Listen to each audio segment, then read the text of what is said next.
Hello everyone, welcome to think IAS-PCS। तो आज officially हमारी स्पेक्ट्रम का लेक्चर 1 है, जिसमें मैं आपको पढ़ाऊंगी unit 2 chapter number 3 advent of Europeans in India. मैंने आपको इंट्रोडक्टरी वीडियो में पहले ही बता दिया था कि मेरी history, modern history chapter number 3 से स्टार्ट होगी, जिसमें किस किस तरह से यूरोपियंस इंडिया में आते हैं, क्रोनोलॉजी प्लस इंपॉर्टेंट पर्सनालिटीज, जो भी सारी चीज़ें इंपॉर्टेंट है आपके एग्जाम पॉइंट ऑफ व्यू से, यूपीएससी हो, स्टेट PCS का एग्जाम हो या फिर एनी अदर गवर्नमेंट एग्जाम जिसमें हिस्ट्री पूछी जाती है। साथ में मैं आपको ये भी बताऊंगी कि प्रीवियस ईयर्स में कहाँ कहाँ से क्वेश्चन बने हैं और क्या क्या टॉपिक्स जो है वो इंपॉर्टेंट है और हमेशा ही वहाँ से क्वेश्चन बनते हैं। मॉडर्न हिस्ट्री ऐसा सब्जेक्ट है जहां से आप एक्सपेक्ट कर सकते हो यूपीएससी में 10 to 12 क्वेश्चन, स्टेट PCS में अप्रॉक्स 20 क्वेश्चंस के आसपास। तो क्यों ना इस सब्जेक्ट को बहुत अच्छे से पढ़ा जाए जहां से क्वेश्चन आते ही आते हैं। हिस्ट्री तो चेंज नहीं होने वाली। तो एक चीज याद रखो, सबको ये लगता है कि सिर्फ ब्रिटिशर्स इंडिया में आए थे क्योंकि ईस्ट इंडिया कंपनी सबने पढ़ी होती है। आपको ये जरूर पता होना चाहिए कि ब्रिटिशर्स के साथ साथ अदर यूरोपियंस भी इंडिया में आते हैं। Portuguese, Dutch, English, Danes and French. सबसे पहले याद रखो PDEDF। क्या? PDEDF, Portuguese, Dutch, English, Danes and French. ये क्रोनोलॉजी में है कि सबसे पहले पोर्टुगीज आते हैं, फिर डच आते हैं, फिर इंग्लिश, फिर डेन्स और फिर फ्रेंच आते हैं। क्यों इंपॉर्टेंट है ये? कई बार स्टेट PCS में वनडे एग्जामिनेशन में क्रोनोलॉजी पूछी जाती है। पोर्टुगीज पढ़ेंगे आज हम लोग, फिर डच, फिर इंग्लिश में क्या क्या कंसोलिडेशन के लिए इन्होंने क्या क्या टैक्टिक्स अपनाई। ठीक है, ब्रिटिशर्स की ऐसी क्या पॉलिसी, क्या पावर उन्होंने यूज करी कि वो एंड तक टिक पाए।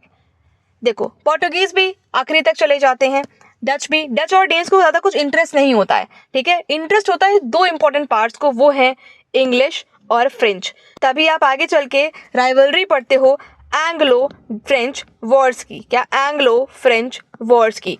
क्यों लड़ाई होती है? क्योंकि एक ही जगह पे वो दोनों पार्ट्स जो होती हैं इकट्ठी हो जाती हैं, इनको भी चाहिए, इनको भी चाहिए, तो फिर लड़ाई तो होगी, वेरी कॉमन थिंग। ठीक है, लैंड एक्विजिशन के लिए, बहुत सारी प्रॉपर्टी इश्यूज के लिए लड़ाई होना लाजमी है। तो चलिए स्टार्ट करते हैं आज का हमारा video without wasting any time. सबसे पहले हमें पढ़ना है पोर्टुगीज के बारे में कि पोर्टुगीज में कौन कौन सी, देखो हमारा फोकस क्या होगा, इंपॉर्टेंट पर्सनालिटी कौन सी है, क्या काम करे उन्होंने यहाँ पे, आउटकम क्या निकला। ठीक है, कौन आता है, कब आता है। ठीक है, क्या पॉलिसी होती है। ट्रेडर्स के आते हैं, ठीक है, इनको ट्रेड करना होता है, रूल पर्पज से नहीं आते हैं। ईस्ट इंडिया कंपनी भी एज ट्रेडिंग कंपनी ही आती है। बाद में आकर के उनको लगता है यहाँ पे तो सब आपस में लड़े मरे जा रहे हैं, तो फिर क्यों ना हम इनके ऊपर राज कर सकते हैं। तब वो जाकर के ब्रिटिश राज बनता है। स्टार्टिंग में तो वो ईस्ट इंडिया कंपनी ही होता है। तो चलिए देखते हैं पोर्टुगीज में कौन कौन इंपॉर्टेंट पर्सनालिटीज हैं। बच्चे की अगर पूछे जाओगे तो उसे पता होगा, वास्को डी गामा आया था पहले। वास्को डी गामा ने भारत की खोज करी, ऐसा बोलते हैं ना लोग, वास्को डी गामा ने भारत की खोज करी। तो गाइस, वास्को डी गामा ने भारत की खोज नहीं करी है। भारत ऐसा तो था नहीं खो गया था कि खोज कर दी। भारत के लिए एक नए रास्ते की खोज करी है। Consider this to be Portugal, consider this to be Africa and this is India. Consider, imagination पार बढ़ाओ। ठीक है, पहले क्या होता था, ऐसे चले जाते थे, बट बहुत सारी चीजें हैं। कॉन्स्टेंटिनोपल फेल कर गया, यहाँ पे लिखा हुआ है, सारी चीजें हैं, बट आपको समझना है पोर्टुगल और स्पेन यहाँ पे है, इनके बीच में ट्रीटी वगैरह होती है। आप ये समझो, ऐसे करके ऐसे आना था। ये थे वास्को डी गामा का रास्ता। ये है केप ऑफ गुड होप से होते हुए, पोर्टुगल से होते हुए, अफ्रीका के वेस्ट कोस्ट से, इधर से होते हुए, मेडागास्कर के बीच से निकलते हुए ये आते हैं कैलिकट। ठीक है, तो ये नए रास्ते की खोज करी इन्होंने। यहाँ पे अरब्स आ गए थे तो बड़ी प्रॉब्लम हो गई थी उनको।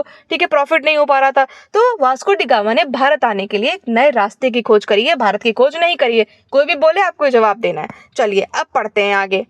वास्को डी गामा के बाद भी और भी पोर्टुगीज है, इंपॉर्टेंट पर्सनालिटीज है जो आते हैं। देखो, ये वाला जो एरिया मैं आपको बता रही थी, ठीक है, तो वहाँ पे क्या होता है, अरब्स जो होते हैं वो अपना डोमिनेशन वहाँ पे हासिल कर लेते हैं, स्टैब्लिश कर लेते हैं इजिप्ट और पर्शिया में। ठीक है, इजिप्ट पर्शिया वाले रीजन में। अब जो डायरेक्ट कांटेक्ट होता है बिटवीन यूरोपियंस और इंडिया, वो खत्म होने लगता है, धीरे धीरे कम होने लगता है, फिर खत्म हो जाता है, क्योंकि अरब इंटरमीडिएरीज आ जाते हैं बीच में और वो टैक्स लेने लगते हैं, लूटपाट करने लगते हैं, बहुत सारी चीजें। अब 1453 में क्या होता है, आई एम टॉकिंग अबाउट 1453। तो 1453 में क्या होता है कि कॉन्स्टेंटिनोपल, जो एक जगह है कॉन्स्टेंटिनोपल, वो ओटोमन टर्क्स के हाथों में लग जाती है। ठीक, अब लैंड रूट जो था वो अरब्स कंट्रोल करने लगे। अगर इंडिया से कोई भी सामान यूरोप जाना है तो बीच में अरब्स बैठे हैं यहाँ पे। Consider this to be India, ये है यूरोप, बीच में बैठ गए हैं अरब्स। अब ये टैक्स खाएंगे कि नहीं खाएंगे? ठीक है, कंट्रोल करेंगे ट्रेड को किसी न किसी तरीके से। तो 15th सेंचुरी में क्या होता है, यूरोप में एक स्पिरिट आता है, यूरोप में जोश आता है कि हम रेनेसेंस का, कि एक्सप्लोर करेंगे वर्ल्ड को, एक्सप्लोरेशन, ठीक है, एक्सप्लोरर बन जाएंगे। उसी टाइम पे यूरोप में बहुत सारे एडवांसेस चल रहे होते हैं, भाई शिप वगैरह बनाने लगते हैं वो लोग, नेविगेशन में एक्सपर्ट हो जाते हैं, और भी बहुत सारी चीज़ें, इकोनॉमिक डेवलपमेंट भी होने लगते हैं, वेनिस और जोना में प्रॉस्पर कर लेते हैं, ओरिएंटल गुड्स वगैरह को लेकर के ट्रेड अच्छा होने लगता है वहाँ पे। तो यूरोप में ट्रेड अच्छा हो रहा होता है इस टाइम पे। तो इसी तरीके से उनके दिमाग में चलती है कि हम एक्सप्लोर करेंगे, नए नए रास्ते खोजेंगे। हिस्टोरियंस ने एक बात ऑब्जर्व करी है कि जो ओशन रूट फाइंड करने का, जो इंडिया आने के लिए ओशन रूट फाइंड करने का जो ऑब्सेशन होता है ना, मतलब ऑब्सेस्ड हो जाता है कि नहीं मुझे एक ओशन रूट फाइंड करना है इंडिया के लिए। तो प्रिंस हेनरी ऑफ पोर्टुगल के एक प्रिंस हेनरी है जिनका निकनेम भी रख दिया गया था नेविगेटर। बड़ा इंटरेस्ट था उनको कि हमें नया रास्ता बनाना है। तो क्या होता है 1454 में, देखो 1453 में Constantinople fell to the Ottoman Turks, तो 1454 में पोप निकोलस V इनको एक तमगा देते हैं, क्या देते हैं, बुल देते हैं 1454 में कि जाओ नेविगेट करो, जाओ जाओ जी लो अपनी जिंदगी, नहीं जाओ नेविगेट करो, see to the distant shores of the orient, ठीक है, स्पेसिफिकली इंडिया तक जाओ, एक्सप्लोर करो। बट इनका सपना पूरा हो पाता इससे पहले ही इनकी मृत्यु हो जाती है, प्रिंस हेनरी की डेथ हो जाती है इनका सपना पूरा होने से पहले। देन आफ्टर मेनी ईयर्स 1497 में पोर्टुगल और स्पेन के बीच में एक ट्रीटी होती है, ठीक, क्रिश्चियन और नॉन क्रिश्चियन वर्ड को डिवाइड करते हैं बिटवीन द एक इमेजिनरी लाइन से, ट्रीटी ऑफ टॉर्डेसिलास, याद रखना है। 1494 में ट्रीटी ऑफ टॉर्डेसिलास होती है, क्या ट्रीटी ऑफ टॉर्डेसिलास होती है 1494 में, बट 1497 में ये बातें होती है 3 साल के बाद कि पोर्टुगल और स्पेन जो होता है वो नॉन क्रिश्चियन वर्ल्ड को एक इमेजिनरी लाइन से डिवाइड कर देता है। कंसिडर करो ये अटलांटिक ओशन है, तो जो अटलांटिक ओशन का इधर वाला पार्ट है, ठीक है, ईस्टर्न वाला पार्ट है वो पोर्टुगीज देखेंगे, और जो वेस्टर्न वाला पार्ट है वो स्पेन देखेगा, मतलब एक्सप्लोर कर सकता है स्पेन। तो कोलंबस ने क्या करा, अमेरिका के लिए रास्ते की खोज करी, ठीक है, एंड वास्को डी गामा ने भारत के लिए एक नए रास्ते की खोज करी। तो Portugal can claim and occupy everything to the east, ठीक है, इधर आकर के ईस्ट में पोर्टुगल का सारा राज रहेगा, एक्सप्लोर कर सकते हैं। नहीं तो लड़ाई होती थी, नहीं हम भी जाएंगे हम भी जाएंगे। तो स्पेन में क्या होता है, स्पेन जाकर के वेस्ट में, ठीक है, स्पेन जाकर के वेस्ट में पूरी चीजें एक्सप्लोर कर सकते हैं। यहाँ तक आई होप आपको चीजें समझ में आ गई होंगी। अब हमें पढ़ना है इंपॉर्टेंट पर्सनालिटीज, जैसे Vasco da gamma, Cabral, Albuquerque, इन्होंने क्या क्या काम करे, कौन पहले गवर्नर थे, कौन कब भारत आते हैं, कौन उनका स्वागत करता है, कौन पहली फैक्ट्री लगाता है, एक्सेट्रा एंड एक्सेट्रा। आते तो ये ट्रेडर्स की तरह हैं, बट ये रूल करना स्टार्ट कर देते हैं। तो चलिए देखते हैं कौन कौन इंपॉर्टेंट पर्सनालिटीज हैं। सबसे पहले हमारे लिए हैं Vasco da gamma. Vasco da gamma Bharat 3 ships के साथ आते हैं, याद रखना 3 शिप्स के साथ वास्को डी गामा इंडिया आते हैं। गुजराती पायलट एक हेल्प करते हैं गुजराती पायलट इनको, जिनका नाम है अब्दुल मजीद। क्या नाम है, अब्दुल मजीद। कहाँ आते हैं ये, तो कैलिकट आते हैं, ठीक है, तो कैलिकट आते हैं, मई 1498 में आते हैं, ईयर यू शुड रिमेंबर। और वहाँ के जो रूलर थे, वहाँ के हिंदू किंग थे, उनका नाम था जामोरिन या फिर समुथरी। एक फ्रेंडली वेलकम करते हैं पोर्टुगीज का, वास्को डी गामा का फ्रेंडली वेलकम करते हैं 1498 में। Vasco da Gama with the help of Gujarati pilot Abdul Majid, ठीक है। क्यों इंपॉर्टेंट है, कई बार यूपी पीसीएस ने, स्टेट पीसीएस में ऐसा क्वेश्चन पूछा गया है कि वास्को डी गामा किसके साथ भारत आते हैं, तो अब्दुल मजीद के साथ आते हैं, 3 शिप्स के साथ आते हैं। यहाँ पे इंपॉर्टेंट ये है कि ये एलिमिनेट करना चाहते थे अरब्स को, बीच में जो इंटरमीडिएरीज बैठे हुए थे ना, ये जो कॉम्पिटिटर्स थे इनके अरब्स, उनको हटाना चाहते थे। सबसे ज़्यादा ह्यूज प्रॉफिटेबल ट्रेड किस में करा इन्होंने, तो पेपर में, ठीक है, पेपर, काली मिर्च, इन्होंने पेपर में ट्रेड करा, काली मिर्च जो भी मिर्च होती है उसमें इन्होंने ट्रेड करा, और इनको बहुत ज़्यादा बेनिफिट हुआ वहाँ से, बहुत ही ज़्यादा हाई लेवल बेनिफिट इनको होता है वहाँ से। तो ये ट्रेड करते हैं, वापस ले जाते हैं, वहाँ पे जाकर के अपने पोर्टुगल में, यूरोप में जाकर के बेचते हैं, इनको हाई लेवल प्रॉफिट होता है। उसके बाद वहाँ के लोगों को लगता है कि यार जब इनको प्रॉफिट हो रहा है तो क्यों ना हम भी जाएं, हमको भी प्रॉफिट होगा, वहाँ पे जाकर के हम भी बिजनेस कर सकते हैं। तो मुस्लिम मिडिलमैन के थ्रू ये सारी चीज़ें हट गई थी, क्योंकि अरब को हटा दिया गया था बीच से, इन्होंने एक नया रास्ता खोज लिया था, तो और भी लोग आना चाहते थे यूरोप से। तो एक वॉयज था, शिप्स के साथ आते हैं, कौन, Cabral, Alvares Cabral, Pedro Alvares Cabral, ये मसालों में ट्रेड करने आते हैं। भाई भारत जो है, इंडिया जो है, वो स्पाइसेस, मसालों के लिए बहुत ज़्यादा फेमस है, और बहुत एक्सपोर्ट भी करते हैं हम लोग मसाले, ठीक है, बहुत कंट्रीज इंपोर्ट करती हैं भारत से मसाले, तो मसालों में बहुत ज़्यादा इनको फ़ायदा होता है। तो उसके बाद आते हैं, याद रखो, VC, ठीक है, तो वास्को डी गामा, फिर आते हैं कैबरल 1500 में। कब आते हैं, 1500 में आते हैं, सितंबर में आते हैं। एक खास बात इनकी ये है कि इन्होंने यहाँ पे नेगोशिएट कर लिया था कि एक फैक्ट्री बना सकते हैं हम कैलिकट में। फैक्ट्री बना सकते हैं कैलिकट में। कौन? पोर्टुगीज। किसने करा? कैब्रल ने करा। किसने करा? कैब्रल ने करा नेगोशिएट कि हम फैक्ट्री बनाएंगे कैलिकट में। तो यहाँ से आपको इतना समझ आ गया होगा कि कैलिकट जो है एक इंपॉर्टेंट ट्रेडिंग सेंटर बन चुका है अब तक पोर्टुगीज का। 3-4 साल में पोर्टुगीज का एक अच्छा ट्रेडिंग सेंटर बन चुका है कैलिकट। तो 1500 में आते हैं, फैक्ट्री स्टैब्लिश करते हैं। कैब्रल कुछ अरब मर्चेंट जो शिप्स होते हैं ना उनको सीज कर लेते हैं और बहुत सारे लोगों को मार देते हैं। ठीक है, कुछ क्रू, उनके भी क्रू मरते हैं। कैलिकट को बम्बार्ड कर दिया गया था कैब्रल ने। एक बात याद रखना कि अगर कभी भी आए कि कैलिकट को तहस नहस किसने कर दिया, कौन से? पोर्टुगीज ने। कौन व्यक्ति है वो? तो कैब्रल है। ठीक है, कैब्रल ने सीज कर लिए थे बहुत सारे मर्चेंट, जो अरब मर्चेंट शिप्स थे जो हार्बर में थे, और बहुत सारे लोगों को मार भी दिया था वहाँ पे। उसके बाद कैब्रल ने कुछ कुछ एडवांटेज करने की कोशिश करी यहाँ से, कोचिन और कैनानोर से, बस ज़्यादा कुछ नहीं। एक ही सवाल यहाँ से बनता है, वो है कि फैक्ट्री लगाने के लिए कौन नेगोशिएट करता है? तो पेड्रो अल्वारेज कैब्रल 1500 में नेगोशिएट कर लेते हैं कि कैलिकट में हम फैक्ट्री लगाएंगे। बेसिकली ट्रेड करने आते हैं स्पाइसेस में। फिर देखो, याद करो, वास्को डी गामा सबसे पहले, कैब्रल फिर उसके बाद फिर से वास्को डी गामा इंडिया आते हैं 1501 में। ठीक है, ज़्यादा कुछ खास नहीं होता, बस ट्रेडिंग के पर्पज से ही आते हैं। एक चीज़ इंपॉर्टेंट है यहाँ पे जो एग्जाम में पूछी जाती है कि अगर बात होती है ट्रेडिंग फैक्ट्री लगाने की, फैक्ट्री मतलब ये मत समझो कि कुछ मैन्युफैक्चर हो रहा है, फैक्ट्री वो नहीं है। फैक्ट्री का मतलब सिर्फ इतना ही है कि उन्होंने किलेबंदी कर ली, गोडाउन सॉर्ट ऑफ बनाने की कोशिश कर रहे हैं कैनानोर में। ठीक है, अगर कैनानोर में कौन फैक्ट्री लगा रहा है? तो कैनानोर में फैक्ट्री लगा रहा है वास्को डी गामा। ठीक है, कैनानोर में फैक्ट्री लगा रहा है कैलिकट में फैक्ट्री कौन लगा रहा है? कैब्रल। कैलिकट में फैक्ट्री कौन लगा रहा है? कैब्रल। और बात हो रही 1500 की, 1501 की बात हो तो वास्को डी गामा जब दोबारा इंडिया आते हैं तब कैनानोर में फैक्ट्री लगाते हैं, दोबारा सेकेंड टाइम जब इंडिया आते हैं। अब कैलिकट, कैनानोर और कोचिन ये इंपॉर्टेंट ट्रेड सेंटर्स बन चुके हैं पोर्टुगीज के। कौन? कैलिकट, कैनानोर और कोचिन। कैलिकट तो आपने सुना ही होगा, स्टार्टिंग से बता रहे हैं वास्को डी गामा कैलिकट आया, कैलिकट आया। कैनानोर और कोचिन भी इंपॉर्टेंट ट्रेडिंग सेंटर्स बन जाते हैं। किसके? पोर्टुगीज के इंपॉर्टेंट ट्रेडिंग सेंटर्स। ये बात याद हो गई आपको, याद होनी ही चाहिए, तो याद करो, मेरे साथ रिवाइज करो। वास्को डी गामा सबसे पहले 1498 में क्या करते हैं? स्पाइसेस में ट्रेड करते हैं, स्पेशली पेपर में ट्रेड करते हैं। इनको बहुत ज़्यादा मुनाफा होता है, बहुत बहुत बहुत ज़्यादा मुनाफा होता है। एंड देन कैब्रल आते हैं, कैब्रल नेगोशिएट कर लेते हैं और पहली फैक्ट्री लगाते हैं कैलिकट में। वास्को डी गामा फिर आता है 1501 में, ये कैनानोर में फैक्ट्री लगाते हैं। कहाँ पे? कैनानोर में फैक्ट्री लगाते हैं। एंड इंपॉर्टेंट ट्रेडिंग सेंटर्स हैं कैलिकट, कैनानोर और Cochin. Coming on to the important, जिसको पहला गवर्नर बना के भेजते हैं पोर्टुगीज। कौन है वो? जो किंग ऑफ पोर्टुगल है, 1505 में अपॉइंट करते हैं पहला पोर्टुगीज गवर्नर इंडिया में 3 साल के लिए। 3 साल के लिए पहला पोर्टुगीज गवर्नर बन करके भारत आते हैं अल्मेडा।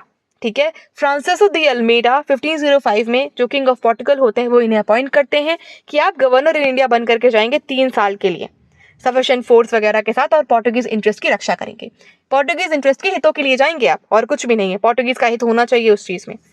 होता क्या है यहाँ पे, कंसोलिडेट करने की कोशिश करते हैं पोर्टुगीज की पार इंडिया में, एंड डिस्ट्रॉय करने की भी कोशिश करते हैं मुस्लिम ट्रेड को। क्या करते हैं ये मुस्लिम ट्रेड को डिस्ट्रॉय करने के लिए? तो याद रखना है, अब क्योंकि ये पहला गवर्नर है अल्मेडा, क्योंकि ये पहला गवर्नर है इसीलिए इसके पास कुछ इंपॉर्टेंट पावर्स भी होंगी। जब फोर्स भेजिए तो फोर्स भी होगी, ठीक है, कैनन्स भी होंगे, बहुत सारी इंपॉर्टेंट चीज़ें भी होंगी, मतलब जो आर्टिलरी है वगैरह सारी चीज़ें होंगी। अब डिस्ट्रॉय करते हैं ये मुस्लिम ट्रेड को। क्या करते हैं उसके लिए? सीज करते हैं Aden, Ormuz, Malacca, strait of Malacca, सबको सीज कर लेते हैं, अपनी पार वापस स्टैब्लिश कर देते हैं एडन में, ओरमुज में और मलक्का में। इनको एडवाइस भी करा जाता है, ये एडवाइस करने की कोशिश करते हैं यहाँ पे कि एक फोर्ट्रेस बनाओ। कहाँ पे? अंजाडीवा, कोचिन, कैनानोर और किलवा में किले बनाओ, किलेबंदी करो यहाँ पे। ठीक है, तो किलेबंदी करो। अब गवर्नर है तो पार है, ऑब्वियसली ट्रेडर नहीं है, बिजनेसमैन नहीं है, इसके पास अलग से पार्स हैं। तो Francis de Almeida as the governor, first governor general, ठीक है, ये लड़ाइयाँ करते हैं यहाँ पे, मुस्लिम ट्रेड को डिस्ट्रॉय करते हैं आइडन और मुसर मलक्का को सीज करके। चलिए, फोर्ट्रेस भी बनवाते हैं। इंपॉर्टेंट बात ये है कि ये ब्लू वाटर पॉलिसी लेकर के आते हैं। Very important policy of Almeida is the blue water policy, the cartaz system. इनकी एक पॉलिसी है। क्यों? क्योंकि इनका बेटा, ठीक है, हर एक इम्पैक्ट के, मतलब हर एक चीज़ के पीछे कोई रिजल्ट आता है तो उसका कुछ एक इम्पैक्ट होता है, कुछ बैक स्टोरी रहती है। क्या होता है कि अल्मेडा का बेटा, जो अल्मेडा का बेटा है, उसकी डेथ हो जाती है बैटल ऑफ द्यू में। जो बैटल ऑफ द्यू होता है इजिप्शियन नेवीज के साथ होता है, ठीक है। यहाँ पे आप देखिएगा कि पोर्टुगीज स्क्वाड्रन डिफीट कर जाते हैं, was defeated in the naval battle of Diu, और इजिप्शियन और गुजराती नेवीज कंबाइन करके जब लड़ाई होती है वहाँ पे, तो अल्मेडा का बेटा जो होता है उसकी डेथ हो जाती है। तो अल्टीमेटली ब्लू वाटर पॉलिसी आती है कि इंडियन ओशन पे सारी चीज़ें नजर रखने के लिए एक बड़ा विजन था, एक ब्रॉड विजन था अल्मेडा का blue water policy cartaz system को लेकर के। इंपॉर्टेंट, कभी भी आपसे सवाल पूछा जाए the real founder of Portuguese empire in India, Portuguese power in India in the east कौन है, तो अल्फोंसो डी अल्बुकर्क। कौन? Alfonso de Albuquerque is the real founder of Portuguese in the east, real founder of Portuguese in India की बात हो जाए, but इनकी death हो जाती है। बट तब भी ये पोर्टुगीज गवर्नर है इंडिया में, ठीक है। गवर्नर इतना इंपॉर्टेंट नहीं है, सवाल यहाँ से यही बनता है the real founder of Portuguese in India और इन द ईस्ट कौन है, अल्फोंसो डी अल्बुकर्क। बहुत सारी परमिट सिस्टम की पॉलिसीज वगैरह यहाँ पे आती हैं, और शिप्स वगैरह के लिए भाई आप शिप लेकर के आओगे तो खड़ा करोगे ना यहाँ पे, ठीक है, हार्बर करोगे यहाँ पे, तो सारी चीज़ें हैं। परमिट सिस्टम लगाएंगे, कंट्रोल करेंगे हार्बर्स को, जो पोर्ट्स हैं उनको कंट्रोल करेंगे।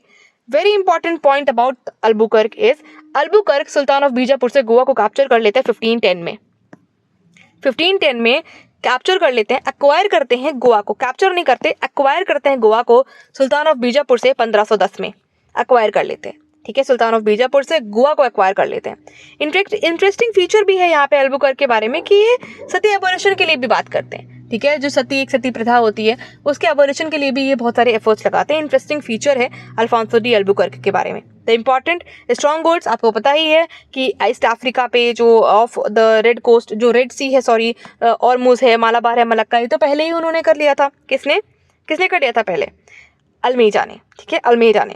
चलिए अब बात करते हैं, देखो अब नीनो डी कून्हा के बाद ज़्यादा कुछ इंपॉर्टेंट नहीं है, क्योंकि इसके बाद सारी चीज़ें ब्रिटिश पावर भी आने लगती है इंडिया में। चलिए अब आपने एंशिएंट हिस्ट्री पढ़ी है, मिडाइवल हिस्ट्री पढ़ी होगी, मॉडर्न हिस्ट्री की मैं बात आपसे, एक सवाल मैं आपको दे रही हूँ यहाँ पे कमेंट सेक्शन में, उसका आंसर चाहे आप गूगल करिए, अपने नोट्स देखिए, या फिर कुछ भी करिए, आपको इसका क्वेश्चन का जवाब देना है। ईस्ट इंडिया कंपनी जब इंडिया आती है तो इंडिया में कौन रूलर है? चलिए तो ईस्ट इंडिया कंपनी की बात है, ये सवाल कैंसिल करते हैं। सवाल पूछते हैं, पोर्टुगीज जब इंडिया आते हैं तो आपको ये तो पता है कैलिकट में जामोरिन है, नॉर्थ में कौन है? नॉर्थ में ऑप्शन दूं? नहीं, ऑप्शन भी नहीं दे रही हूँ, आप लोग मुझे कमेंट सेक्शन में बताएंगे गूगल करके। नॉर्थ में अगर मैं बात कर रही हूँ मुगल्स की, तो कौन है उस टाइम पे? Is it the time of Babur और the time of Humayun?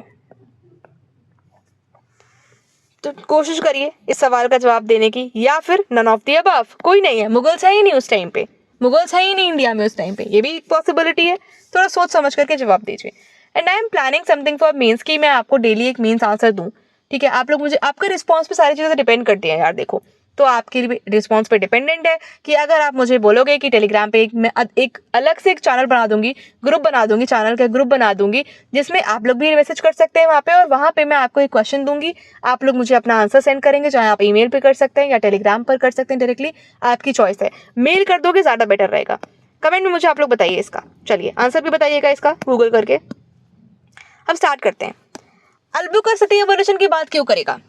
Albuquerque ने सती एबोलिशन की बात इसलिए करी क्योंकि वो यहाँ से लोकल वाइफ्स, मतलब यहाँ उसका मतलब ये था अल्बुकर्क का कि यहाँ की लोकल वाइफ्स लेकर के जाओ, मतलब यहाँ की लड़कियों शादी करो, सिंपल सी फंडा, ठीक है। अल्बुकर्क का मतलब ये था, एनकरेज करा कि इंडिया में रुको, यहाँ की लड़कियों से शादी करो तो सारी चीज़ें हो जाएंगी।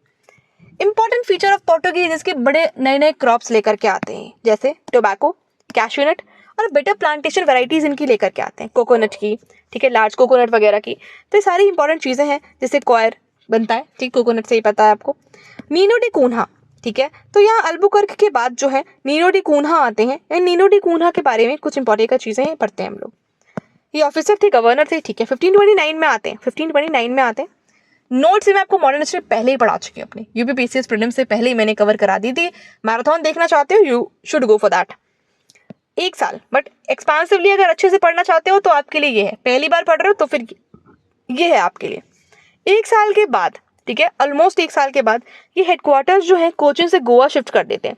यहाँ से एक ही क्वेश्चन बनता है, नीनो डी कून्हा से एक आधी क्वेश्चन बनता है, मतलब उनमें से एक ये है कि अगर कभी सवाल आए कि कोचिन, अभी तक आप हेडक्वार्टर कोचिन देख रहे हो, कोचिन के बाद अगर कोई गोवा कैपिटल शिफ्ट कर रहा है, गोवा हेडक्वार्टर शिफ्ट कर रहा है पोर्टुगीज के, that personality is Nino da Cunha. Nino da Cunha ऐसी पर्सनालिटी है जो कोचीन से लेकर के गोवा शिफ्ट कर देते हैं हेडक्वार्टर पोर्टुगीज का। इंपॉर्टेंट, आपको यहाँ का सवाल मिल रहा है। Bahadur Shah of Gujarat during his conflict with the Mughal emperor Humayun, 1529 is the time of Humayun. तो इससे पहले कौन थे? अभी मैं रेड फोर्ट का एक वीडियो बनाया था, मैंने आपके लिए व्लॉग शूट करके आई थी मैं, कि रेड फोर्ट की हिस्ट्री बियॉन्ड बुक्स हमारी सीरीज चल रही है ना, कि किताबों में तो हिस्ट्री पढ़ते हैं बट जो आर्किटेक्चर है उसको तो हम देख ही सकते हैं। द नेक्स्ट डेस्टिनेशन मेरी इन्हीं से रिलेटेड है, इनसे। चलिए, ये जो डकूना है इन्होंने बहुत सारे अटेम्प्ट करे कि भाई इंक्रीज कर सके जो पोर्टुगीज इन्फ्लुएंस है बंगाल में, पोर्टुगीज नेशनल्स वगैरह हेडक्वार्टर्स हुगली में भी शिफ्ट करे। ठीक, हुगली में भी हेडक्वार्टर्स गए पोर्टुगीज के। फेवरेबल कंडीशंस थी, पोर्टुगीज अपना स्ट्रॉन्ग होल्ड इतने टाइम तक कैसे स्टैब्लिश कर पाए? फेवरेबल कंडीशंस थी। इंडिया में लोग आपस में ही लड़े मरे जा रहे थे, ठीक है, यूनिफिकेशन नहीं था अच्छे से। अब इंडिया एक्सेप्ट गुजरात, सिर्फ और सिर्फ अगर गुजरात को छोड़ दे जहाँ पे एक स्ट्रॉन्ग पावरफुल रूलर बैठा था जिसका नाम है महमूद बेगड़ा, ठीक है, महमूद बेगड़ा, ठीक, बाकी सारे के सारे जो नदन पार्ट्स हैं उनमें स्मॉल पार्ट्स में डिवाइड हो गए थे। साफ साफ लिखा है except Gujarat, which was ruled by the powerful Mahmud Begra, and the northern part which was divided into among small parts। बाकी सारी चीजें तो छोटे छोटे टुकड़ों में टूट ही चुकी थी। फिर तो साउथ में आप देखते हो डेक्कन में बहामनी किंगडम था, ये भी स्मॉलर किंगडम्स में टूट रहा था। फला चीजें इंपॉर्टेंट नहीं है एग्जाम के लिए, इसलिए नहीं पढ़ा रही हूँ, होती तो डेफिनेटली पढ़ाती। पोर्टुगीज स्टेट, इंपॉर्टेंट जगह देखो, गोवा, कैलिकट आए, कोचिन, कैरनौर पढ़ चुके हैं, अब गोवा, क्योंकि कोचिन से गोवा शिफ्ट कर दी नीनो डी कून्हा ने भाई हेडक्वार्टर्स। फिर मुंबई टू दमन एंड दीव, पूरा अप्रोच जो गोवा का है to the approaches to the Gujarat. फिर इंपॉर्टेंट ट्रेडिंग पोस्ट देखो, मैंगलोर, कैननौर, कोचिन, कैलिकट एंड मालाबार वाला जो भी रीजन है, ठीक है। And though power in Malabar was not consolidated नहीं थी मालाबार वाले रीजन में। मालाबार कोस्ट तो पता है ना यार तुम लोगों को, यार ये पता है मालाबार कोस्ट, कोंकण कोस्ट, ये सब कौन है? चलो ज्योग्राफी का जवाब बताओ मुझे। केरला वाले रीजन को, जो केरला वाला कोस्ट है उसको बोलते हैं मालाबार कोस्ट। यहाँ कौन सा है? महाराष्ट्र वाले रीजन में कौन सा कोस्ट? कोंकण कहाँ मिलेगा तुम्हें? बता दो, चलो रिवाइज कर लो। ईस्ट कोस्ट पे आपको पता है सेंट थोम, अभी लड़ाइयाँ होगी, आगे चलोगे तो आप एंग्लो फ्रेंच राइवलरी देखोगे तो तब लड़ाइयाँ होंगी, ठीक है, तब आपको पता चलेगा सेंट थोम क्या है, वंडी वॉश क्या युद्ध क्या है, ठीक है। तो ये एक चीज आपको जो याद रखनी है वो है सेंट थोम जो है that is in Chennai, Nagapattinam is in Andhra Pradesh. ठीक, चलिए पोर्टुगीज का एडमिनिस्ट्रेशन कैसा था भारत में, इंडिया में कैसा एडमिनिस्ट्रेशन था? तो जिनका हेड होता था ना दैट इज वॉइसरॉय, हेड को बोलते थे वॉइसरॉय, उसके 3 साल के लिए टर्म करते थे वॉइसरॉय। इनके नीचे थे सेक्रेटरी, कौन से सेक्रेटरी, एंड उसके नेक्स्ट इंपॉर्टेंट पर्सनालिटी थी वेडोर डी फेजेंडा, नाम है वेडोर डी फेजेंडा, और भी बहुत सारे कार्गोज वगैरह डिस्पैच वगैरह के लिए देखते थे बस। अब रिलीजियस पॉलिसीज कैसी थी पोर्टुगीज की? तो स्टार्टिंग में तो ये मुस्लिम्स को भी टॉलरेट नहीं कर रहे थे, दे वर इनटॉलरेंट टुवर्ड्स मुस्लिम, बट बाद में ये हिंदूज के प्रति भी इनटॉलरेंट हो गए, ठीक है। तो ये अपने ही धर्म को प्रमोट करने के लिए यहाँ पे बात कर रहे थे, एंड हिंदूज और मुस्लिम दोनों को ही टॉलरेट नहीं कर रहे थे। बाद में क्या होता है आपको पता है, मुगल एम्परर अकबर, ठीक है, बाबर का बेटा हुमायूं, हुमायूं का अकबर। तो अकबर का काफी इंटरेस्ट था थियोलॉजी में, ठीक, सारे धर्म के लिए, दीन इलाही, सारी चीज़ों के लिए उन्होंने काम करा। मेडाइवल हिस्ट्री ऑफ इंडिया में हम इन्हें अच्छे से समझेंगे। चलिए, सितंबर 1579 में अकबर लेटर भी फॉरवर्ड करते हैं कि आवाज अथॉरिटीज़ को की रिक्वेस्ट करते हैं कि 2 लर्नेड प्रीस्ट को हमारे कोर्ट में भेजिए, ठीक। तो 2 लर्नेड प्रीस्ट को भेजा भी जाता है। उस टाइम पे फतेहपुर सीकरी में था इनका कोर्ट लगता था, याद करो, रोडोल्फो एक्वाविवा। ये बहुत इंपॉर्टेंट सवाल है, यहाँ से सवाल बनता है कि कौन कौन से प्रीस्ट गए थे अकबर के कोर्ट में फतेहपुर सीकरी में, ठीक है। तो रोडोल्फो एक्वाविवा और एंटोनियो मॉन्सरेट ये सिलेक्ट करे गए थे इस पर्पस के लिए कि अकबर के कोर्ट में जाएंगे, तो ये फतेहपुर सीकरी जाते हैं, ठीक है, RANAM, ठीक है। तो रोडोल्फो एक्वाविवा एंड एंटोनियो मॉन्सरेट ये सिलेक्ट करे जाते हैं इस पर्पस के लिए, एंड ये जाते हैं आगरा फतेहपुर सीकरी मतलब अकबर के कोर्ट में। चलिए, अकबर को काफ़ी इंटरेस्ट था सारी थियोलॉजीज में। 1595 में अराइव करते हैं। फिर उसके बाद अकबर का और इंटरेस्ट था, तो father secular politics Akbar follow करते थे, ठीक है, सारे धर्म को समान नज़रों से देखते थे, हिंदू महिलाओं से भी उन्होंने विवाह करा। तो फादर जेरोम जेवियर और इमेनुअल पेनहेरो बाद में जाते हैं मिशन के लिए। अब इनका मिशन अलग था, ठीक है, ये मुगल एम्परर को अपने धर्म में कन्वर्ट करना चाहते थे, क्रिश्चियन बनाना चाहते थे, इनका मिशन ये था, ठीक। बट नहीं भाई, अपना धर्म सबको प्यारा होता है। देन प्रिंस सलीम ने ज़्यादा इंटरेस्ट दिखाया नहीं पोर्टुगीज़ के लिए। तो जहांगीर की बात करें तो जहांगीर ने ज़्यादा इंटरेस्ट पोर्टुगीज़ की तरफ दिखाया नहीं, क्योंकि उस टाइम पे पता है, आपको पता होगा, ईस्ट इंडिया कंपनी बन चुकी थी, ब्रिटिशर्स आना स्टार्ट हो गए थे। पोर्टुगीज़ का मुगल्स के साथ फेवर नहीं बनता है, क्यों? ब्रिटिशर्स का आना एक बहुत इंपॉर्टेंट रीज़न है यहाँ पे। 1608 में क्या होता है, 1608 में विलियम हॉकिंस आते हैं, कैप्टन विलियम हॉकिंस, उनका जहाज है हेक्टर, कहाँ आते हैं, सूरत आते हैं, वेस्ट कोस्ट पे ही आएंगे सब, सूरत आते हैं, ठीक है। तब उस टाइम पे मुगल एम्परर कौन था, जहांगीर। इंपॉर्टेंट बात यह है आपको आपके दिमाग में होनी चाहिए कि जब ईस्ट इंडिया कंपनी बन रही थी तब भारत में मुगल एम्परर कौन था, तो अकबर। जब ईस्ट इंडिया कंपनी इंडिया आती है तब कौन है, जहांगीर। कौन है, जहांगीर, तब जहांगीर होते हैं। हॉकिंस को भी पता होते हैं, हॉकिंस जो है वो टर्किश भाषा में विद थे, भाषाविद थे, टर्की भाषा उनको आती थी, तो इसीलिए उनको ट्रांसलेटर की जरूरत नहीं पड़ी बीच में, डायरेक्टली वो मुगल एम्परर से बातें कर सकते थे। चलिए फिर 1612 में, इस टाइम पे भी जहांगीर हैं। 1612 में क्या होता है कि एक शिप है जिसका नाम है ड्रैगन, उनके साथ कौन आते हैं, कैप्टन बेस्ट आते हैं, ठीक है। उनके साथ एक छोटा भी जहाज होता है जिसका नाम है ओसियांडर। बड़े ये ऐसे सवाल पूछे जाते हैं स्टेट पीसीएस में, यूपीपीएससी में, ठीक है। आप कोई भी छोटे मोटे एग्जाम ले लो, उसमें ऐसे सवाल बनता है कि कौन से जहाज से आते हैं, कब आते हैं, गांधी जी कौन से जहाज से गए राउंड टेबल कॉन्फ्रेंस में, ऐसे सवाल बनते हैं। यूपीएससी नहीं पूछेगा दिस काइंड्स ऑफ क्वेश्चन, ठीक है। तो हाउएवर इन नवंबर 1612 तो इंग्लिश शिप है जिसका नाम है ड्रैगन, कौन है कैप्टन, कैप्टन है बेस्ट, किसके साथ आते हैं, एक छोटा सा जहाज है ओसियांडर, उसके साथ आते हैं, ठीक। लड़ाई लड़ते हैं ये, ठीक है, जहांगीर। पर जहांगीर का फेवर ब्रिटिशर्स के साथ ज़्यादा रहता है, पोर्टुगीज तभी कम हो जाते हैं उनके लिए।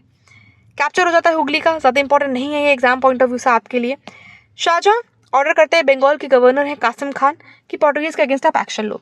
तो आफ्टर अकबर पोर्टुगीज का जो मुगल्स के साथ फेवर है वो कमज़ोर होने लगता है, ठीक। तो यहीं पे पोर्टुगीज का एट द एंड हो जाता है, पोर्टुगीज खत्म हो जाते हैं यहाँ पे।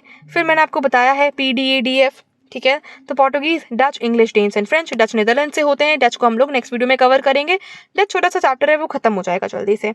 चलिए फिर स्पेन और पोर्टुगीज की सारी, देखो किताब बहुत बड़ी है, बहुत सारी चीज़ें हैं किताब में, ज़रूरत भर का हमें पढ़ना है हमारे एग्जाम में क्या पूछा जाता है, क्या पूछा गया है, क्या आगे पूछा जा सकता है, बस।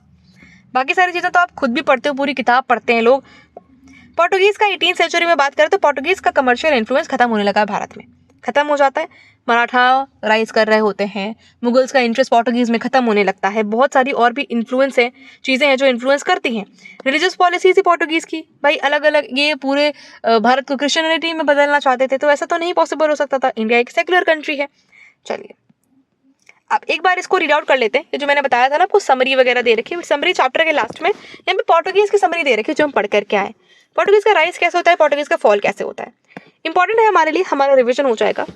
1498 में एक ग्रैंड रिसेप्शन देते हैं ज़ैमुरिन वास्को डी गामा को कैलिकट में। 1503 में पहले पोर्टुगीज़ फोर्ट बनता है कोचिन में। कुछ इंपॉर्टेंट चीज़ें हैं, इंपॉर्टेंट है, बहुत इंपॉर्टेंट है ये जो बना रखा है यहाँ पे इन्होंने, ठीक है।